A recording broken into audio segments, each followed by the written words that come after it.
Alright, welcome to day 15 of our fall 2025 road trip. Making the drive down to Colorado, driving through the grasslands here of South Dakota and Wyoming. Be one little trip today, stop today. So may incorporate this with tomorrow, make 2 days for one video. Not going to be a whole lot here until we finish up our road trip here shortly.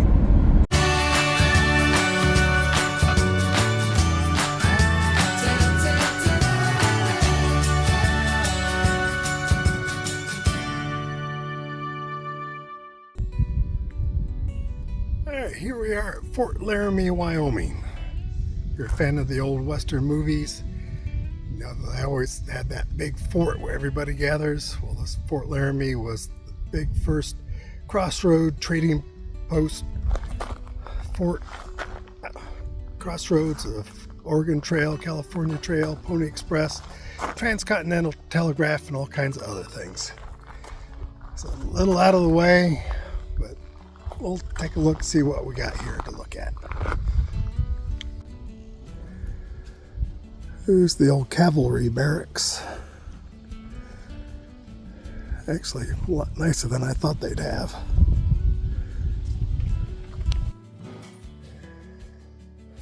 Looks like the mess hall for the cavalry barracks.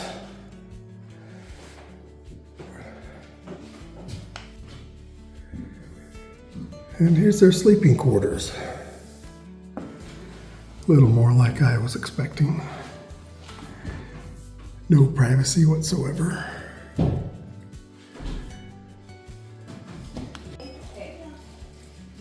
So Fort Laramie started out as Fort William in 1834.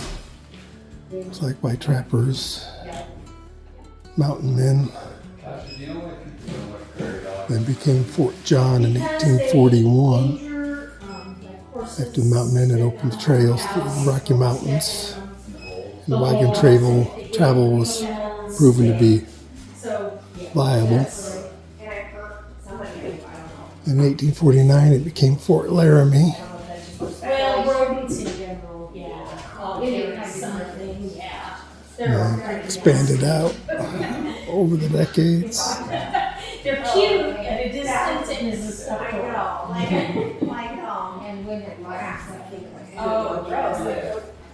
Until finally, 1890, it was abandoned. Wyoming was proclaimed the state. Last major Indian conflict. Wounded Knee. The census declared the American frontier had ceased to exist. Alright, so if you collect the National Parks passport stamps, there's several you can get right here at Fort Laramie. Unless we have some behind them. Mormon Trail, Fort Laramie itself, Pony Express, Oklahoma Trail, Oregon Trail, California Trail. No, I'll have to dig them And out. this one says Old Bedlam, which is actually the custom Fort Laramie stamp. Yeah, I'm wearing my baseball shirt. Anyone who decided they did not want to follow the rules, they did have some cells to lock you up in. Let's see if we can see inside how comfortable or uncomfortable they would have been. I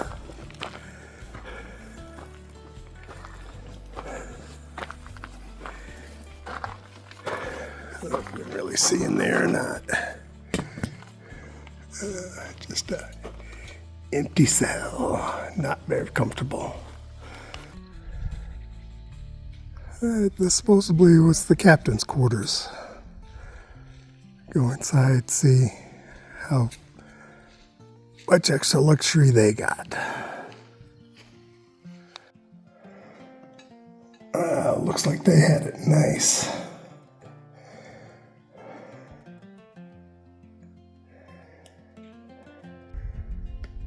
Some really narrow stairs to get up to the second floor of this duplex.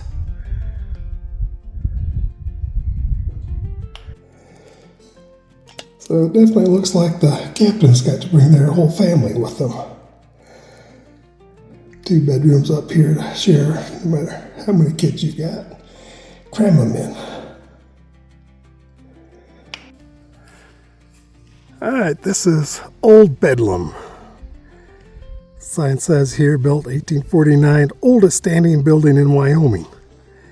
Nicknamed Old Bedlam because of the boisterous sounds supposedly heard while it's occupied by its bachelor's officers.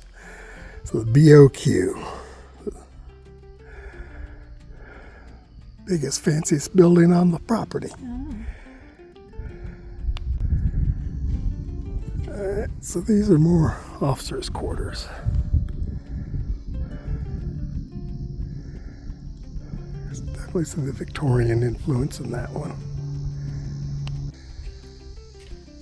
Inside the building marked as Sutler Store, they had a post office.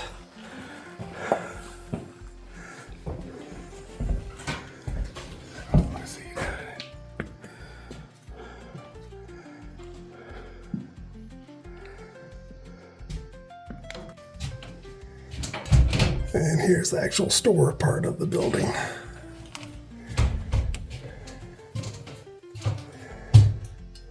All your needs. Off in the distance there, ruins of the old hospital, some more barracks.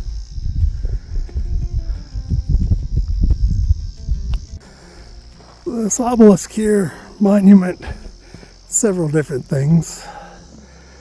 Transcontinental Telegraph came through here. One side talking about another side about Fort Laramie. It was occupied by the United States Army, and not just private trappers and settlers.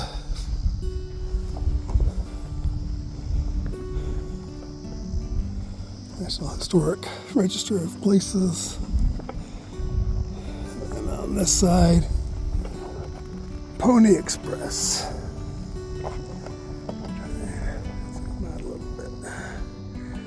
Pony Express came through here, as well as the Oregon and California trails. So, crossroads of the expansion into the west.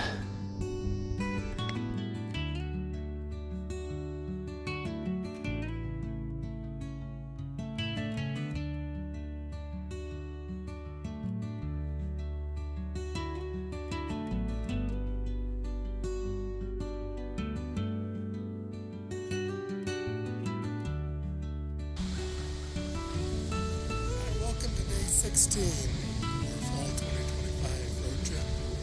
Our last day, last few days here, we spent visiting with family. But starting off here in Rocky Mountain National Park, specifically at the Andaluvial Fan section. It's my favorite place. Beautiful waterfalls are about that little wobble. Looks out over beautiful meadows there. And it's where my dad always said he wanted his spirit to roam after he died. And he died literally the day Cindy and I got married. And so came up, visited him once. Come back, say hello, let him know we're doing okay, see how he's doing. Show you a little bit of Rocky Mountain National Park.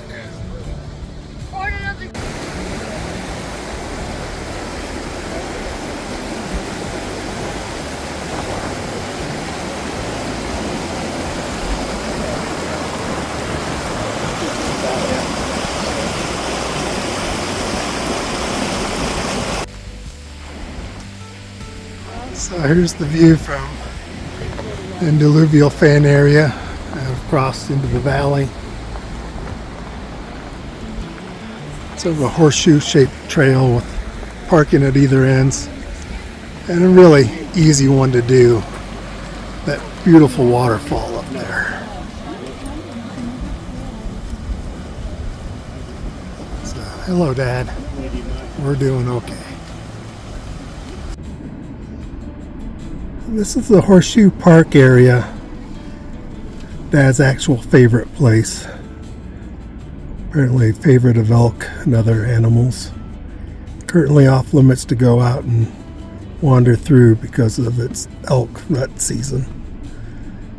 So it's just downhill of the Andaluvial Fan. So you can keep an eye out on things.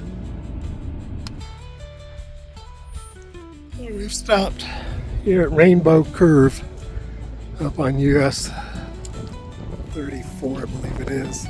It goes up and over the top of the mountain. Memory serves me, this is supposed to be the highest paved road in North America. And we still haven't gotten even above the tree line yet. It keeps on going. As we get up there, stop again, take a look.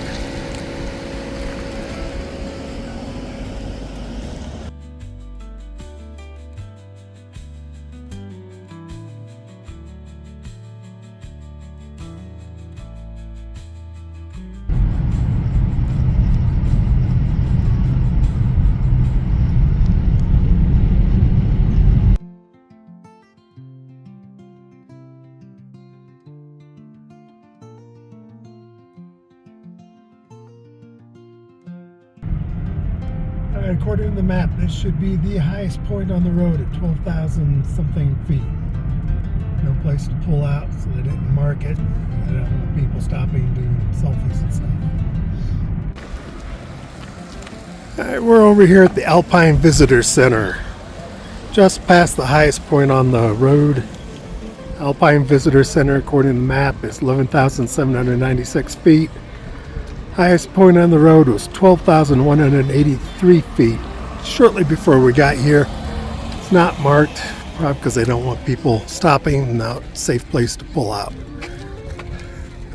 Now they do close the road when it snows in the wintertime. I understand it's already been closed once, reopened. And off in the distance there you can see their trails go off through the tundra. Hike up even higher. We're not going to. This is high enough where, especially if you're from sea level like we are, you could have issues with altitude sickness. So you can buy cans of canned air in town, canned oxygen, just like in Spaceballs, so you can not get altitude sickness. That is a thing. In addition to the road we drove up, there's a dirt road. Comes up from the antediluvial fan. We go up a different route. See, there's still snow up here. US 34 does continue on down to the west side of the Rocky Mountains to the west entrance, Grand Lake. Gorgeous town, headwaters of the Colorado River. Not going to go down there today. We're going to turn around and head back towards Estes.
Forgot to mention on the drive up, just before we got above the tree line, there's a big bull elk right there next to the road on Cindy's side of the car. We stopped. By the time she'd get the window down and get her phone up, that elk decided it did not like being within arm's length of us and just ducked down out of sight. I want to let you know we did see one. He was literally arm's length. Cindy could have reached out and touched him. She got her hand out in time. There's a look down from the edge of the road. Down across the valley.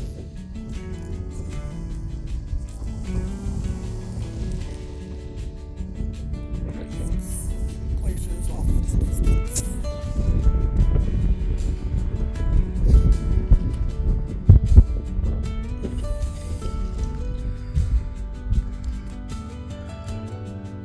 Tundra Valley Overlook does have a short wheelchair accessible trail to get up to the viewing point.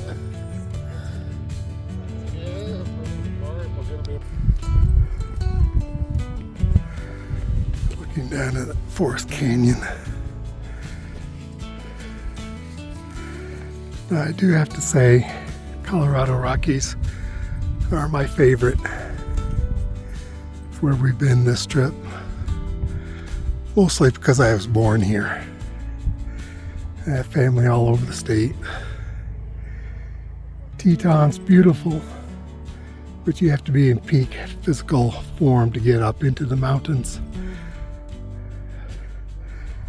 Otherwise, you just see them from a distance. Colorado, so many passes through with beautiful streams and roads give you access. Colorado has the 14ers. Forget how many peaks that are 14,000 feet or higher. So it gives you excellent full backcountry adventure also, if you're still able to. It's just gorgeous country. Alright, there's so much more to do here in Rocky Mountain National Park. We're just hitting the very top easy things to do, only because of our time constraints, trying to get on down, see family. It's not doing too well. Rocky Mountain National Park does work on a timed entry system to keep the crowds under control, so you won't be walking over people like you are back at where we started, Jackson, that area, Yeah. where it's so overcrowded. They need to implement something like that down there too.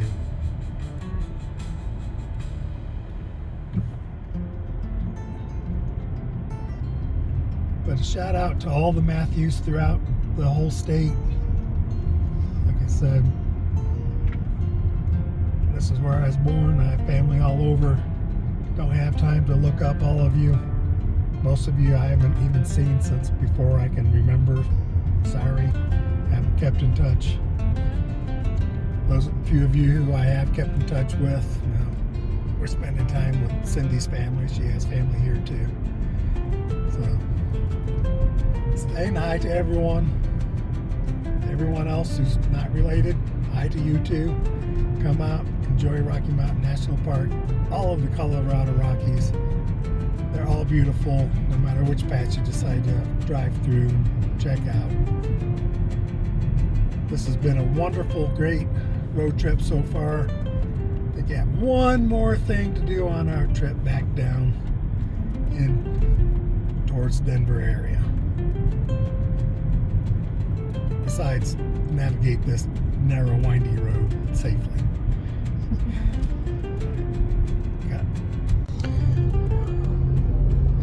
And now for the grand finale of our fall 2025 road trip. We are going to bust our Buc-ee's cherry. Never been to a Buc-ee's before. This will be our first. We'll go in, check it out, let you know what we think about it. Everybody we've talked to, including my daughter, loves the place, says you gotta go. Alright, my thoughts is yes, it's a really big gas station with lots and lots of stuff over there. Good example of Americans' desire for overconsumption of stuff. One thing I would have liked to see, maybe there's someplace we just didn't find them, but some picnic tables outside. They have lots and lots of food to buy, and I don't see any picnic tables to sit down and eat at. So maybe they're hidden someplace we just didn't see. There's a huge compound here, everything that there is. It's my take. Cindy, what's your take? A lot of cheap stuff. I don't know about the food. I'm eating a chicken salad sandwich. Tastes like a chicken salad sandwich. And that's it for our fall 2025 road trip. Bye. Heading in, we've been home here for a little while. Our local health system required I go through an intermediary health care giver before I get referred on to the orthopedist. Soonest they could get that was after we were scheduled to come home anyway. That's why we finished off the trip. Got in to see her. Real nice, sweet young doctor. She was really great. She's almost apologetic, saying most she could without getting herself in trouble with her superiors, wondering why we had to go through her before we could go on see orthopedist. But she got that referral in right away. As soon as she came in, sat down, she saw the little video that I sent, and I did link up the Cody Health system to my local health system, so they should have had the entire CT scan. Got a call from the orthopedist's office the very next morning. They got me an appointment that afternoon. Went in, saw the orthopedist, the one we were wanting to see based on referrals from friends and research online, supposed to be the best shoulder person in the area. He did take some more x-rays just to verify things, took a look at the CT scan, and when he came back in from doing that, he said, "Wow, that was really revealing." And yeah, I wanted to get us into surgery the very next day when he does shoulders, does them just once a week. But he said the hospital was already overbooked, didn't think they'd let me in. Try and get me in the next day when he does other types of surgeries, but they were too booked up. So following week, so that's just a couple days from now. And it's almost a full month since the injury, but it is what it is. Kind of working out okay this way. There's the one daughter we have who's lucky enough to be a stay-at-home wife, coming up to visit for a few days. Had already planned this visit, and going to be here to sit in the hospital with Cindy, so she's not sitting there alone worrying and fretting without having to ask someone else to take time off work or one of her other Keno friends to come in and visit somebody who I don't even know, but would be support for her. But glad family would be there with her, help hold her hand through this time. She'll be more worried than I am. So that's where we are. By the time you see this, I should be well into recovery and should have good range of motion back.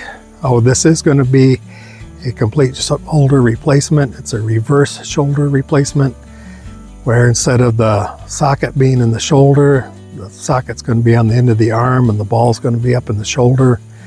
Apparently easier, less work with the cartilage and ligaments and everything that are almost surely all torn up in there too. Doctor said they have a lot more success with this reverse shoulder replacement. I will limit my range of motion slightly, but I can live with that. That's a lot better than having no range of motion, which I have now and would expect if we did nothing at all. So keep me in your prayers. All right, doing an update to the update.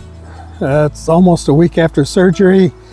Doctor said everything went super great. He was really pleased. It did take a little longer than normal because he had to go ahead and break apart all the pieces that had started healing in the wrong places because it took so long to get to surgery. But really happy. So far afterwards, I've been doing really great. Should start physical therapy here in about a month and should be good to go for our next adventure, Christmas, New Year's time.